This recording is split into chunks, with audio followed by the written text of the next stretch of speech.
This is Democracy Now!, democracynow.org, The War and Peace Report. I'm Amy Goodman. As the uprising continues in Libya, more areas have fallen to the hands of pro-democracy protesters. But Colonel Muammar Gaddafi retains control of the capital, Tripoli. On Sunday, protesters had taken control of Zawiya, a city 30 miles from Tripoli. But pro-Gaddafi forces are surrounding the area. On Saturday, the UN Security Council unanimously imposed sanctions in the form of travel bans and asset freezes on Gaddafi and his family. The UN resolution also called for referring Gaddafi to the International Criminal Court for crimes against humanity. In a telephone conversation with the German Chancellor, Angela Merkel, President Barack Obama said Gaddafi should leave. Resolution 1970 is a strong resolution. It includes a travel ban and an assets freeze for key Libyan leaders. It imposes a complete arms embargo on Libya. It takes new steps against the use of mercenaries by the Libyan government to attack its own people. And for the first time ever, the Security Council has unanimously referred an egregious human rights situation to the International Criminal Court. As President Obama said today, when a leader's only means of staying in power is to use mass violence against its own people, he has lost the legitimacy to rule and needs to do what is right for his country by leaving now. That was Susan Rice, the U.S. ambassador to the United Nations. In an interview with Serbian television Sunday, a defiant Gaddafi repeated his message that he will stay in Libya. Speaking via telephone from his Tripoli office, he again blamed foreigners and al-Qaeda for the uprising that's threatening his 41-year rule. He also condemned the United Nations Security Council for imposing sanctions on him and launching a war crimes inquiry. Secretary of State Hillary Clinton is meeting key European allies in Geneva to formulate a coordinated response to the situation in Libya. Some officials estimate about 2,000 people have been killed since the uprising began on February 15th. To get an update on the events in Libya, we're joined now by Democracy Now! Correspondent Anjali Kamat. She's in Cairo. She just came over the border from Libya. We'll also be speaking with Human Rights Watch North Africa and Middle East Director Sarah Lee Whitson, who is in Tunis right now, is at the Tunisia-Libya border. Anjali, tell us about the trip you've taken over the last few days, who you spoke to, what is the situation? Hi, Amy. It's great to be with you. Great to be back on the internet. I spent 5 days in Libya's liberated eastern zone. The main cities there are Bayda, Derna, Tobruk, and of course Libya's second largest city, Benghazi, which is now, this was the city where the protests began in February, and this is the city where the new face of the future Libya is taking shape. I met a number of people. I'll talk a little bit about Benghazi because it's really the seat of where a lot of important political developments are taking place. 10 days ago, Benghazi was the site of incredibly brutal violence. Human Rights Watch estimates that 237 people were killed.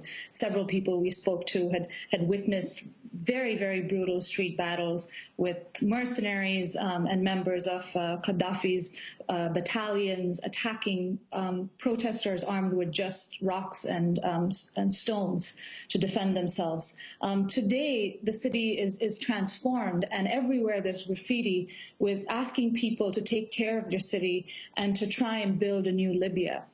Residents have taken complete charge of the city. For the first time in 42 years, people are in a state of shock that they have complete control of their lives. They're in complete control of everything in their city, and Gaddafi's forces are nowhere to be seen. We spoke to a number of people in the city who are members of what they call the coalition of the February 17th revolution, because the revolution was called for to begin on February 17th. In Benghazi, incidentally, it began on February 15th. The coalition is made up of a motley crew of people. It's professionals, lawyers, doctors, engineers, teachers, university professors, workers, a lot of students, a lot of young people who took to the streets, many of whom were killed. The day I arrived in Benghazi, it was Friday, there was a very large demonstration taking place in the center of the city. And the revolution's headquarters are in two buildings, the former High Court of Benghazi and the district court, two buildings right next door to each other, which are right on the Mediterranean. One building, the former High Court, is now the sort of media hub of the revolution. This is where people are trying to set up a satellite internet connection to get videos out to people around the world. Of course, it's been very difficult to break through Gaddafi's internet blackout, but this is also where people have taken control of state media. So the state radio station is now taken over by revolutionaries. It's called Libya al-Hurra, Free Libya, and it broadcasts 24 hours a day across eastern Libya. There's also a new newspaper that's coming out every day called Libya al-Hurra, Free Libya. I have a copy right here. And it's incredible to see, people, both journalists, media professionals in the city, as well as just ordinary citizens coming in and devoting so much time to trying to counter the state media and the false image being pushed forward by Gaddafi and his son about who the protesters are. We've all heard in Gaddafi's speeches and in his son Saif al-Islam's speeches, the protesters are foreign elements, they're linked to al-Qaeda, he's called the protesters rats. I mean, people are very keen on trying to counter this image of themselves. The day I arrived, the coalition had just appointed a city council to manage the day-to-day functioning of the city. Banks had just opened. There's young people everywhere in the streets trying to direct traffic. There's been no reports of looting or damaging property. People are very proud of this. They're trying to move on. They're not people who are used to governing their city. They've never had experience doing this, so they're starting from scratch. There's a real sense of excitement, also a sense of nervousness. People, I listened to a press conference given by the Council of the Revolution, and the main spokesperson made it very clear that, while they were calling for a no-fly zone, this is the #1 demand in terms of what the international community can do, they're very opposed to any other form of foreign military intervention. They do want targeted sanctions, which have already begun, but they also do want a no-fly zone, and people are very nervous about what's happening in Tripoli.